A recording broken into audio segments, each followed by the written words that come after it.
자, 이명박 정부 시절 국정원 정치 개입 그 문건을 좀 봐야 되겠는데 문건 715건이 현재 대통령 기록관에 보관 중인 것으로 확인됐다. 이게 우리 그 최강욱 변호사 전문인 사찰 문건 아니에요?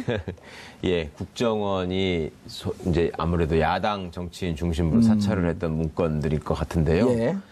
이게 대통령 기록관에 보관돼 있다는 게 황당한 일이죠. 대통령 예. 기록관이라는 게 기본적으로 청와대에서 생산한 문건들을 보관하는 데인데 예. 국정원에서 생산한 게 왜 대통령 기록관으로 갔을까? 아, 이게 국정원에서 그러네요. 네. 이게 이상한 거죠. 어허. 그러니까 이제 이거를 그 언론 보도에 의하면 과거에 디도스 특검, 예. 네, 이 전후로 해가지고 그 특검과 검찰이 이 관련 문건을 확보한 다음에 예. 이거를 제대로 수사를 하지 않고 그냥 몇 년을 갖고 있다가 나중에 대통령 기록관으로 넘겼다. 검찰이요? 네, 검찰이. 특이하네. 이렇게 지금 나와 있는데 이게 참 이상한 일입니다. 그러니까 특검이 원래 이제 조사 기간 동안에 확보할 수도 있고 검찰이 했던 걸 넘겨서 특검에도 추가로 확보했을 수도 있고 한데 결국은 특검은 시한을 두고 활동을 하기 때문에 없어지고 나면 검찰로 다 가는 거고요. 그리고 검찰에 관련 자료들을 넘기면서 특검 수사에서 미진했던 부분들은 검찰이 이러이러한 거를 밝히도록 의견을 밝히기도 하고 붙이기도 하고 그렇게 다 하는 것인데 어쨌든 문건의 최종 보관자였던 검찰이 이거를 내용이 담겨져 있는 내용들은 보면은 분명히 정치사찰과 관련한 내용들이 다 많이 있다는 건데 이거에 대해서 수사는 하지 않고 그대로 갖고 있다가 갖다 바쳤다. 그러니까 그 전에 그 다스의 비자금 관련한 것도 비슷한 구조지 않습니까? 그렇죠. 거기서, 정호영 특검이 찾고도 수사에 들어가지 않았고. 네. 발견했는데도 불구하고 그냥 돌려줬다는 거였잖아요. 검찰도 다 알고 있었는데 그냥 덮었다는 거고. 그다음에 이런 것뿐만 아니고 BBK 사건이나 여러 가지에서도 검찰이 다 아는데 안 했던 거 아니냐라고 하는 것들이 많이 나왔었고. 그다음에 십상시 문건 같은 경우에도 그 관련된 조홍천 비서관만 그때 잡아놓기 위한 이런 수사만 했었지 거기서 그때 이미 다 최순실 관련한 여러 가지 얘기들이 다 있었는데도 불구하고 그때는 아무것도 안 하고 있었다는 거잖아요. 그러니까 검찰이 늘 해오던 그 권력의 개로서의 역할에 충실한 장면이 여기서도 드러나는 건데 이게 이제 검찰은 법을 아는 집단이다 보니 지네들이 계속 가지고 있으면서 활용하기보다는 대통령 기록관에 넣어가지고 밀봉을 해버리는 방식을 택한 거 아닌가. 그래서 내용이 워낙 폭발력이 있고 파괴적이니까 자기들 입장에서는 일종의 뜨거운 감자로 이게 이제 폭탄 돌리기를 한 것 같습니다. 근데 거기다가 잠겨놓으면은 30년 동안 못 여니까 제일 안전하다고 생각한 것 같아요. 그게 이제 그 내용이 폭발력이 있는 게요. 제목만 봐도 쭉 알 수 있으세요. 그러니까 우선 우상호 좌익진영의 대선 견약, 물밑 움직임의 촉각, 손학규 대표 서울시장 후보로 외부 인물 영입의 주력, 손학규 대표 측 안철수 출마 상정하고 상정 대응책 마련에 분주하다. 민주당이 조선일보의 박원순 죽이기 기획 취재설에 촉각을 세우고 있다. 2040 세대의 대정부 불만 요인 진단 및 고려사항, SNS의 선거 영향력 진단 및 고려사항 등의 보고서가 포함되어 있고요. 거기에 구체적으로 정봉주 의원도 있다. 저도 들어가 있죠. 그리고 그러다 보니 이게 제목이 이렇게 열거돼 있는데 하나하나 보면 그 시기에 가장 폭발력 있는 정치 사안들이었어요. 그렇기 때문에 이게 당시에 제대로 수사되고 그랬으면 완전히 정치 상황이 다르게 전개됐겠죠. 그러니까 지금 말씀하신 대로 검찰이 진짜 정권의 이익에 충실한 국민의 경찰이 아닌 정권의 검찰이었다는 게 적나라하게 드러나는 거죠.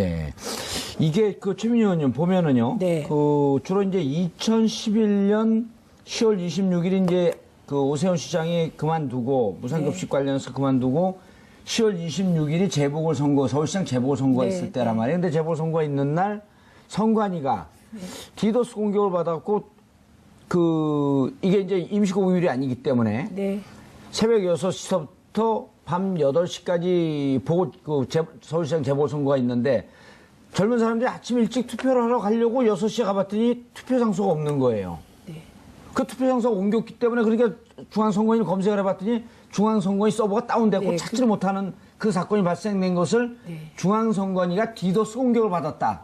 라고 하는 점 때문에 그 이듬해 2012년 3월에 디도스 특검이 발족이 된 거거든요. 그래서 결국 이게 한나라당 전 의원 의식을 받은 그 사건. 최구식 의원이 예, 예. 배후에 있는 거 아니냐라고 예. 했었고 탈당도 하고 그랬죠 그때. 그래서 박태석 특검이 당시에 이 자료를 청와대 정무수석실 행정관 집을 압수수색할 때 나왔단 말이에요, 이게. 네. 근데 이거를 왜 그냥 덮고? 그러니까 그게 이제 당시에 검찰이 예. 이게 아까도 말씀하셨잖아요. 그러니까 이건 홍준표 대표가 얘기하지 그러니까. 않았나요? 검찰은 충견이고 네. 공수처는 맹견을 풀라고 한다. 그러니까 충견 역할을 해왔던 것이죠. 그러니까 이 문건이 어떻게 활용됐고 네. 이게 어쩌다가 압수됐는지를 아시는 게 중요한 것 같습니다. 예. 그러니까 이 사람은 이명박 대통령 밑에 있던 김효재 정무수석, 예. 그 밑에 근무하던 행정관이라는 거였고요. 예. 국정원이 매번 이런 사찰한 정치 관련 문건들을 만들어가지고 청와대로 가서 전달해주면 행정관 이 사람이 받아다가 김효재 의원한테 분류를 해서 전해주고 김효재 의원이 보고 나서 다시 돌려주고 김효재 의원은 당연히 보고 나면은 이명박 대통령한테 보고를 했을 것이고 예. 그럼 이 사람은 이걸 파기했어야 되는데 가지고 있지를 않고 자기가 나중에 정치할 때 써먹으려고 지금 집에다가 보관을 했다라는 거잖아요.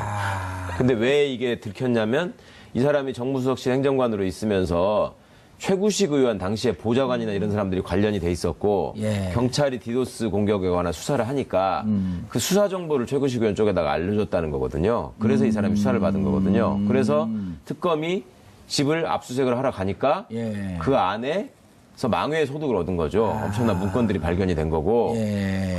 그런데 이게 또 처리가 웃기는 게 이 사람을 나중에 공무상 비밀 누설 혐의로 입건을 해가지고 처벌을 하긴 합니다. 특검이. 근데 집행유예 그 정도로 행정관을요? 끝났고요. 네, 예. 행정관을.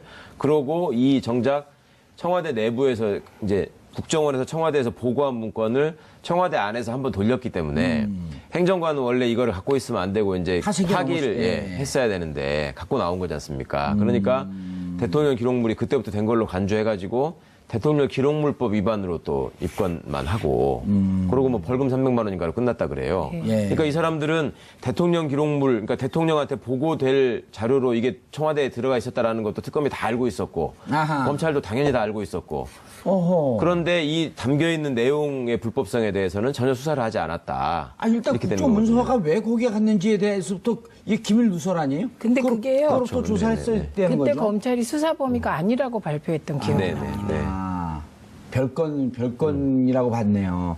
검찰 야, 나는 이 얘기를 특검은. 들으면서 특검은. 두 분 얘기를 들으면서 기억이 이렇게 술 먹고 잠들었을 때 필름이 딱 끊기는 것처럼 이 부분에 대한 정보와 기록이 단절돼 있어요. 네네. 보니까 홍성교 도시가 있을 때야 이게.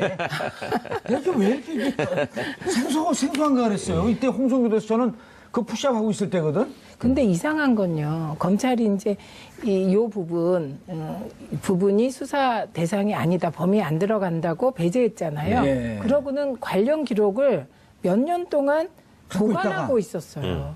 검찰이. 그랬다가 청와대로 보냅니다. 이것도 또 이상한 지점이죠. 이거 법으로 이거 그 대검 감찰 지시했단 말이에요 지금. 네, 네. 문밀총장이 네. 감찰건으로 끝날 건이 아니고 이것은 고등부장 판사인가요? 네. 그 영장을 받았고 710억 건을 다 들여다봐야 되는 거 아닌가요? 열어볼 수 있는 건데요. 예. 검찰의 해명이 참 옹색한 상황인데 특검은 분명히 내용을 알고 있었고 성격상 특검은 디도스 공격에 관한 거를 밝히는 거였기 때문에 그와 상관없는 여타의 사찰 문건들은 우리가 할 일이 아니다라고 발표까지 하면서 검찰에 넘겼다는 건데 근데 검찰은 지금 뭐라고 해명하냐면 중요하지 않은 거라고 봤다라는 건데 그게 말이 안 되는 말이 안 거잖아요. 지금 검찰을 개명을 해 중요하지 않. 그때 당시에. 당시에. 네, 그러니까 왜 갖고 있었냐 또 이렇게 물어보니까 역시 뭐 수사할 만큼 중요한 건 아닌 걸로 알아서 그냥 갖고 있었을 근데 뿐이다라고 지금 얘기를 제목만 했다는 봐도 건데. 이렇게 살벌한 건데요. 그러니까요.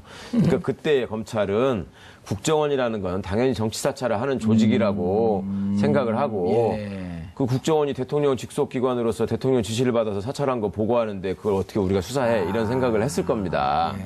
그러니까 지금 세상이 바뀌니까 이제 이게 이런 문제가 식으로 되는데? 이렇게 한다는 게 근데 이명박 때야 뭐 사찰이 일상화돼 있는 정부였으니까 이거를 뭐 자기들도 하잖아요 또 검찰도. 예. 그러니까 뭐 누가 누구한테 돌을 던질 수가 없었을 텐데 어쨌든 이거를 그냥 몇 년 동안을 묵혀놨다가 국민들 모르게 뒷구멍으로 대통령 기록관에다가 갖다 줘가지고 잠기게 해버렸다. 예.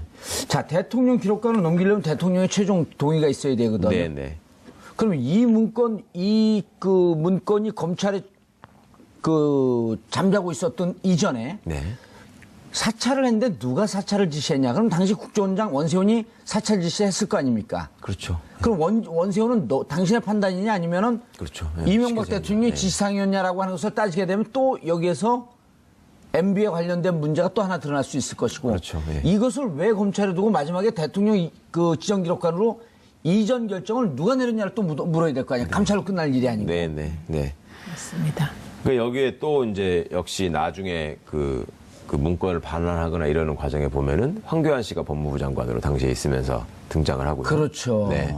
김진태 총장, 김수남 서울중앙지검장인데 김수남 씨가 나중에 또 총장이 되지 않습니까? 예. 그러니까 이 사람들은 서로 구린 거를 감춰주고 그 대가로 승진하고 하는 게 아주 그냥 시스템화돼 있었던 것 같아요. 그러니까 이 댓글 수사 과정에서 예. 댓글을 하자고 제안한 누군가가 있을 거 아니에요. 네, 그래서 그 댓글이라는 새로운 그 대응 방식이랄지 공작이랄지가 국정원 내부의 직원들에게는 굉장히 새로운 영역을 개척한 걸로 느꼈다. 제가 이런 그 내부 얘기를 들은 적이 있어요. 그러니까 아까 말씀하셨듯이 여전히 국정원과 검찰에서는 이게 뭐가 문제냐. 사찰하는 게 당연하지. 그런 그때 부분. 그렇게 생각했을 거 아니고 것이고 네. 지금 바뀌었잖아요. 세상이. 지금은 이제 이게 대검 감찰반에 의해서 지금 이게 드러난 것이거든요. 그러니까 일종의 적폐청산 작업 과정에서 이 문건이 나온 것이죠. 예. 예. 자, 최 변호사님. 그런데 이제 또 하나 궁금한 게, 자, 이명박 정부 때 저질렀던 일 아니에요? 네. 그걸 검찰에 갖고 있다가 네. 이후에 대통령 지정기록물로 넘길 때는 최종적으로 그건 누가 지정기록물 결정 누가 했냐면 황교안 권한대행이 했을 네. 거란 말이에요. 네. 네. 왜냐면 그 지정기록물은 마지막에다 하는 거니까. 그렇죠. 그때 넘길 때 막 그 세월호 자료도 넘기고 할 때 황교안 권한대행이 이 지정기록물을 지정할 권리가 있냐 없냐 갖고 우리가 그때 논쟁을 벌였었잖아요. 네. 12월 9일 자신이 대행했을 때의 기록은 넘길 수 있겠지만 네. 그 이전권은 손대지 말고 놔둬야 된다. 네. 만약 놔뒀으면 이게 안 넘어갔을 거 아니에요. 네. 이 부분이 저는 굉장히 중요한 것 같습니다. 그러니까 이명박 정부 때 갖고 있던 문건을 왜? 그대로 검찰이 보관하고 있다가 예. 박근혜 정부에서 법무부 장관이 됐던 황교안 씨가 일부를 먼저 이관을 합니다. 그러고 그 뒤에 자기가 대통령 권한 대행으로서 이걸 대통령 기록관으로 다 보내버리거든요. 그러니까 이 사람은 애초에 공안검사 출신이고 다 알고 있었네요. 네, 내용을. 자기가 내용을 다 알고 있으니까 그 나름의 법적인 지식을 바탕으로 해서 꼼수를 쓴 게 저는 거의 분명한 것 같아요. 그러니까 예. 여기다 집어넣어버리면 30년 동안 열 수 없다. 그리고 당시에 황교안 대통령 권한대행이 그런 짓을 하면 안 된다라는 걸 여러 군데에서 문제를 제기했던 이유가 세월호 사건을 포함해서 박근혜 정권의 치부를 말하자면 대통령 기록관에다가 숨겨버리는 형식으로 내지는 그 전에 없애버리는 형식으로 증거를 인멸하지 않겠냐라는 걱정 때문에 그랬던 거잖아요. 예. 그런데 권한이 과연 이 사람한테 있는 것이냐의 문제도 정리되지 않은 상황에서 이 사람은 부랴부랴 다 넘겼고 자기가 법무부 장관일 때 알고 있었던 거를 찾아내가지고까지 또 넘겼단 말이죠.